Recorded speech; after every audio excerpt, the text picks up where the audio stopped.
Brussels. Reuters The European Commission said on Friday that enough progress has been made in divorce talks with Britain for the EU to move on to discussing a transition period after Britain's exit from the bloc and elements of a future trade deal. An EU flag and Union flag are seen flying together during an anti-Brexit protest near the Houses of Parliament in London, Britain, December 8, 2017.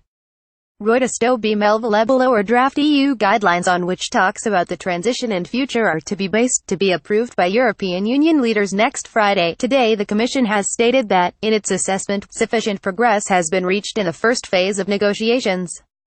It will now be for member states to appraise the results of the negotiations, and for the European Council on the 15th of December 2017 to decide whether it agrees that sufficient progress has been achieved. Should that be the case, the President of the European Council recommends these draft guidelines for adoption. 11. The European Council welcomes the progress achieved during the first phase of negotiations as reflected in the joint report 2 and decides that it is sufficient to move to the second phase related to transition and the framework for the future relationship.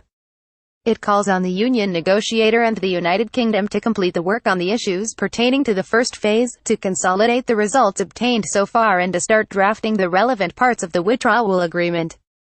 It underlines that negotiations in the second phase can only progress as long as all commitments undertaken during the first phase are respected and translated in legal terms as quickly as possible.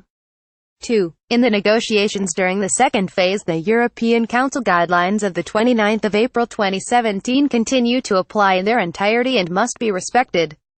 3. As regards transition, the European Council notes the proposal put forward by the United Kingdom for a transition period of around 2 years, and agrees to negotiate a transition period covering the whole of the EU acquis, while the United Kingdom, as a third country, will no longer participate in or nominate, or elect members of the EU institutions. 4. Such transitional arrangements, which will be part of the withdrawal agreement, must be in the interest of the Union, clearly defined and limited in time. In order to ensure a level playing field based on the same rules applying throughout the single market, changes to the acquis adopted by EU institutions and bodies will have to apply both in the United Kingdom and the EU. All existing Union regulatory, budgetary, supervisory, judiciary and enforcement instruments and structures will also apply. As the United Kingdom will remain a member of the customs union and the single market with all 4 freedoms during the transition, it will have to continue to apply and collect EU customs tariffs and ensure all EU checks are being performed on the border vis-à-vis other third countries. 5. The European Council calls on the Commission to put forward appropriate recommendations to this effect, and on the Council to adopt additional negotiating directives on transitional arrangements as soon as possible. 6. The European Council reconfirms its desire to establish a close partnership between the Union and the United Kingdom. While an agreement on a future relationship can only be finalized and concluded once the United Kingdom has become a third country, the Union will be ready to engage in preliminary and preparatory discussions with the aim of identifying an overall understanding of the framework for the future relationship. Such an understanding, which will require additional European Council guidelines, should be elaborated in a political declaration accompanying the withdrawal agreement.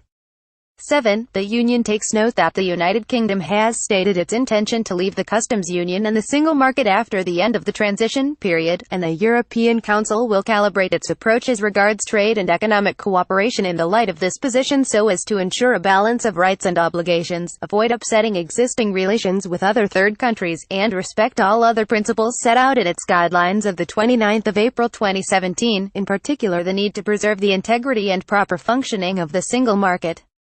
8. The European Council reconfirms its readiness to establish partnerships in areas unrelated to trade, in particular the fight against terrorism and international crime, as well as security, defense and foreign policy. 9. The European Council will continue to follow the negotiations closely and will adopt additional guidelines at one of its next meetings, in particular as regards the framework for the future relationship. It calls on the United Kingdom to provide further clarity on its position on the framework for the future relationship. The European Council invites the Council Art.50 together with the Union negotiator to continue internal preparatory discussions.